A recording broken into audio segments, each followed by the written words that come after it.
ఈ అంబుజా ఒక్కసారి బీఆర్ఎస్ నుంచి కర్నే అరవింద్ గారు మనతో లైన్ లో ఉన్నారు. అరవింద్ గారు, ఈ రోజు రాహుల్ గాంధీ గారు చేసిన స్టేట్మెంట్స్ తెలంగాణలో ఉన్న రాజకీయ పరిస్థితులు భిన్నంగా కనిపిస్తున్నాయి. దానికి మీరు ఎలా స్పందిస్తారు? సార్, ముందుగా మీకు ప్యానెల్లో ఉన్నటువంటి పెద్దలందరికీ మంచినీళ్ళ దండాలు సార్, నమస్కారాలు.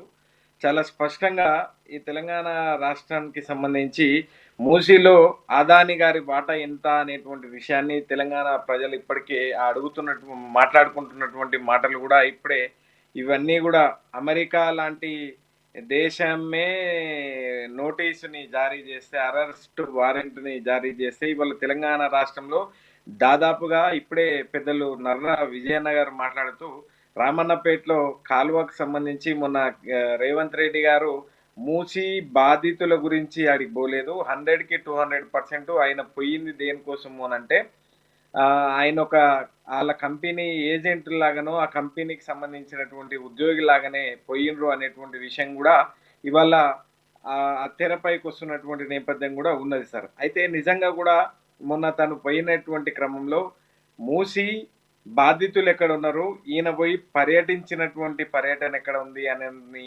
ఆలోచన చేస్తే తప్పకుండా ఇట్లాంటి అనుమానాలే ఉత్పన్నమయ్యేటువంటి అది కూడా ఉంటుంది. అనుమానాల దాంతో పాటు దాదాపుగా 12,400 కోట్ల రూపాయలు ఈ కొత్తగా కాంగ్రెస్ పార్టీ అధికారంలోకి వచ్చిన తర్వాత అదానీ గారు మేము పెట్టుబడులు పెడతాము అనేటువంటి దానిలో వాళ్ళు దాదాపుగా 12,400 కోట్ల రూపాయలు మేము పెట్టుబడుల రూపంలో పెడతాము అనేటువంటి వివిధ దాంట్లో ఒక సిమెంట్ కానివ్వండి, లేకుంటే ఏరోస్పేస్ ఇట్లాంటి దాంట్లో దరిదాపుల్లో 12,400 కోట్ల రూపాయల పెట్టుబడి, దానికి సంబంధించి 100 కోట్ల రూపాయల దానికి అది మేము ఇస్తాము అనేటువంటి విషయం అంటారు. దానికి లంచం ఇస్తా ఉన్నారా, బహుమతి ఇస్తా ఉన్నారా? ఆయనకు అన్నారు కదా రేవంత్ రెడ్డి గారు రేవంత్ రెడ్డి గారికి సంబంధించినటువంటి ఏదో ఉన్నది అంట కదా, దానికి బహుమానంగా ఇస్తా ఉన్నారా?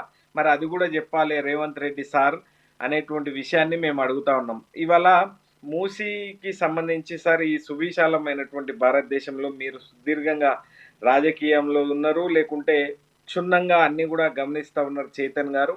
ఇవాళ కేంద్ర ప్రభుత్వంలో ఉన్నటువంటి బీజేపీ వాళ్లకు ఒక పెద్ద నది, దాదాపుగా అది ఎంతో కాలం అది చేసేటువంటి నదేమో ఎంత దానికి 46,000 కోట్ల రూపాయలేమో అయితాయంట సార్. కానీ కేవలం ఇవాళ ఈ మూసీ నదికి 1,50,000 కోట్ల రూపాయలతో వెచ్చిస్తా ఉన్నారు కదా.